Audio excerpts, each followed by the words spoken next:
بسم اللہ الرحمن الرحیم. بسم اللہ الرحمن الرحیم. جناب بلاول بھٹو زرداری صاحب، چیئرپرسن پیپلز پارٹی، چیئرمین پیپلز پارٹی، محترم جناب مولانا فضل الرحمان صاحب، محترم جناب محمود خان اچکزئی صاحب، محترم جناب ڈاکٹر عبد المالک صاحب، محترم جناب پروفیسر ساجد میر صاحب، محترم جناب امیر حیدر ہوتی صاحب، محترم جناب آفتاب شیرپاؤ صاحب، محترم جناب محسن داوڑ صاحب، محترم جناب ڈاکٹر جمال دینی صاحب، محترم جناب شاہ اویس نورانی صاحب، انتہائی قابل احترام یہاں پر موجود پارٹیز کے اکابرین، خواتین و حضرات، السلام علیکم. آج اس اے پی سی کی صدارت کے تحت جو پروگرام کا جو آغاز ہوا، اس حوالے سے جناب پریزیڈنٹ آصف زرداری صاحب نے اور پھر پرائم منسٹر نواز شریف صاحب نے بڑی ہمہ گیر تقاریر کی ہیں، اور اتنی وہ کمپریہنسو تقاریر ہیں کہ اس کے بعد مجھ ناچیز کو کچھ کہنے کے لیے باقی نہیں رہا، لیکن یقیناً میں اختصار کے ساتھ اپنی معروضات پیش کروں گا. جناب قائد میاں نواز شریف نے سیاسی تاریخ کا بھرپور احاطہ کیا. اس ملک کے اندر جو مختلف اوقات میں حادثے ہوئے جس نے جمہوریت کو ڈیریل کیا، اور کم از کم 3 مرتبہ ڈکٹیٹرشپ نے نہ صرف جمہوریت کے اوپر کاری ضرب لگائی بلکہ عدلیہ کا نظام اور زندگی کے ہر شعبے میں وہ تنزلی کا شکار ہو گئے. اور آج بھی اگر میں یہ کہوں کہ اس ملک کے اندر جمہوریت نام کی ہے تو یہ بات غلط نہیں ہے. میرے بزرگوں، بھائی اور بہنوں، یاد کریں وہ دن اگست 2018 کا، جب الیکشن کے بعد ایک سلیکٹڈ گورنمنٹ اور ہم سب اسمبلی میں آئے، اور سلیکٹڈ وزیر اعظم نے قوم سے وعدہ کیا فلور دی ہاؤس پہ کہ جو الیکشن میں دھاندلی ہوئی ہے، آر ٹی ایس کس طرح بند ہوا، کس طریقے سے دیہاتوں کے رزلٹس پہلے آ گئے اور شہروں کے رزلٹس کئی دن نہ آئے، کس طریقے سے الیکشن سے پہلے پری الیکشن انجینئرنگ ہوئی، ریگنگ ہوئی. اس کے لیے ایک ہاؤس کی کمیٹی بنائی گئی، لیکن آج تک چاہے وہ اسپیکر نیشنل اسمبلی ہیں یا کوئی اور، اس کمیٹی نے 1 انچ بھی آگے سفر نہیں کیا. اور الزام دیا جاتا ہے کہ اپوزیشن نے کوئی انٹرسٹ نہیں لیا. میں تو ہر طرح سے اس الیکشن کی حوالے سے میں تیار ہوں پروب کے لیے. اب اس سے بڑا جھوٹ اور یو ٹرن کیا ہو سکتا ہے. اور پھر میں یہ چاہوں گا میرے بزرگوں، بھائی اور بہنوں، کہ جو باتیں ہو چکی میں ان کو رپیٹ نہ کروں، اور جس طرح بلاول بھٹو صاحب نے کہا کہ یہاں پر بڑے معزز یہاں پر لیڈران کرام بیٹھے ہیں، انہوں نے اپنی گفتگو کرنی ہے، اور خاص طور پر چھوٹے صوبوں سے جو ہمارے معززین بیٹھے ہیں انہوں نے بات کرنی ہے. تو میں چاہوں گا کہ اختصار کے ساتھ اپنی معروضات پیش کروں. اب دیکھیے کہ کراچی سمیت ملک کے مختلف حصوں میں سیلابی ریلوں نے تباہی مچا دی، اور سب سے زیادہ تباہی کراچی میں ہوئی، خیبر پختونخوا میں ہوئی، آزاد کشمیر میں ہوئی، چترال میں ہوئی. اور سلیکٹڈ وزیر اعظم کو توفیق نہیں ہوئی کہ وہ کسی جگہ جا کر وہ لوگوں کی اشکشوئی کر سکے، ان کی جو امیدیں ہیں ان کو باندھ سکے، ان کی امداد کر سکے. اور آپ نے دیکھا کہ سلیکٹڈ وزیر اعظم نے آفت زدہ لوگوں کو ان ریلوں کے اندھے تھپیڑوں کے حوالے کر دیا، اور بالآخر ایک دن کراچی جا کر ایک پنجابی میں کہتے ہیں کہ گونگلوں تو مٹی لائی. یہ ہے وہ وزیر اعظم، وہ لیڈر جس کے بارے میں 2-2.5 سال میں بڑے معزز سے کہوں گا کہ اس میں ہمارے بعض ٹیلی ویژن چینلز بھی شامل ہیں کہ انہوں نے کس طرح 2-2.5 سال اس وزیر اعظم کے بننے سے پہلے کس طرح پروپیگنڈا کیا گیا. اور آپ کو پوری قوم جانتی ہے کہ 2013-14 کے دھرنے میں 6-7 مہینے اسی ڈی چوک پہ دن رات 24 گھنٹے ٹیلی ویژن چینلز نے کس طرح اس شخص کو دن رات پوری دنیا میں دکھایا جو یہ کہتا تھا کہ جو وزیر اعظم بجلی کے بل میں اضافہ کرے، سمجھ لیجئے میں وہ لفظ دہرانا نہیں چاہتا، جو حکومت اس کے زیر نگرانی ڈالر اور روپے کی جو پیرٹی ہے، اگر روپیہ گرتا ہے تو سمجھ لیجیے اس حکومت کا سربراہ فلاں ہے. جو حکومت گیس کے قیمت میں اضافہ کرتی ہے، سمجھ لیجیے کہ اس کا وزیر اعظم فلاں ہے. یہ دن رات پروپیگنڈا کیا گیا اور کہا گیا کہ میں مر جاؤں گا، میں IMF کے پاس نہیں جاؤں گا، میں مر جاؤں گا، میں قرضے نہیں لوں گا. اور قرضے کس طرح لیے گئے پاکستان کی ڈوبتی معیشت کو چلانے کے لیے، اس کو ساری دنیا جانتی ہے. مگر ان قرضوں کے حصول کے باوجود ان 2.5 سالوں میں یا 2.25 سالوں میں کیا ہوا کہ آج مہنگائی اپنے آسمان سے باتیں کر رہی ہے. اور یہ میں نہیں کہہ رہا، پاکستان کے جو اسٹیبلشڈ جو اکانومسٹ ہیں وہ یہ کہہ رہے، اور یہ کووڈ سے پہلے کی بات ہے. کووڈ تو اس نے پوری دنیا کو ہلا کے رکھ دیا بشمول پاکستان کے.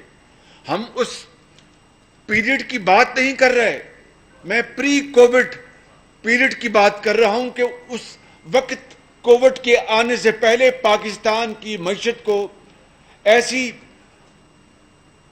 ایسی شدید ضرب لگی کہ کووڈ کے آنے سے پہلے جو ہماری GDP تھی 2017-18 میں 5.6 پہ، وہ کووڈ کے آنے سے پہلے 1.9 پہ پہنچ گئی تھی. اور جھوٹ بولا جو کہ اس وزیر اعظم کا شیوا ہے کہ وہ 3% تھی، وہ 3% نہیں تھی، وہ ایکچولی 1.9% پہ آ گئی اور اب -0.4 پہ ہے. 40 لاکھ لوگ بے روزگار ہو چکے ہیں. اور پاکستان کی تاریخ میں پہلی مرتبہ گندم کی کٹائی کے فوراً بعد 66 لاکھ